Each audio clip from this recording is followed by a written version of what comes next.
happens. Understand when he says the word Cadmea, this is the sort of the we would call it a garrison. It's in the Acropolis, I guess, of Thebes. That's where the garrison that Philip put in there, Macedonian troops, is sort of headquartered. And when this rebellion is going to start, the Thebans are going to sort of put that under siege. And A.B. Bosworth says, quote, "As the campaign in the north continued, and no word of its progress reached the south, the rumor circulated that he, Alexander, had been killed. In the Athenian assembly, Demosthenes produced an eyewitness of his death, and speculation was rife over the whole of southern Greece. At Thebes there was an insurrection. A group of exiles wishing to repeat the glorious revolution of 379 entered the city by night, murdered 2 members of the Macedonian garrison, who were surprised outside the Cadmea, and pressed for revolution in the assembly. The Thebans rose to the appeal and laid siege to the Cadmea. They abolished the oligarchic government imposed by Philip. It was as a democracy that they passed legislation to resist Alexander. The sovereign assembly ratifying a formal, it means proclamation, by the leaders of the revolt who met in council.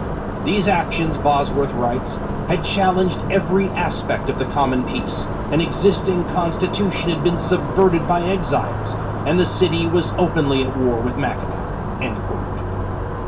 The Thebans can put about 7,000 really good troops in the field. That's nowhere near enough to take on the Macedonians, of course, but the Greeks usually fight outsiders by forming alliances between city-states or leagues, and in this case, the Thebans put out a 911 call asking for help. They take the money Demosthenes gives them, and they arm all their slaves, and they press into service anybody who's in their city just happen to be traveling from elsewhere. I mean, imagine you're going to sell, medical supplies in some foreign country, and then while you're there working, the country you're in gets into a war with its neighbors, and they hand you a weapon and say, "Sorry, we have to. Everybody who's capable of carrying arms, we need you." So the Thebans are desperate, and they expect help, and help is on the way. But then the help that is on the way stops, and this becomes a pattern. The Arcadian League, for example, raises an army, sends it to the Isthmus, which is what divides the south of Greece from the rest of Greece, and they just sit there. Demosthenes is able to get the Athenians to say, "Yeah, we're with the Thebans," but they don't do anything more than that. Everybody's kind of waiting. I mean, what's going to happen here? Is Alexander dead? And if he's not, what's going to happen to Thebes? And besides, the signs are terrible.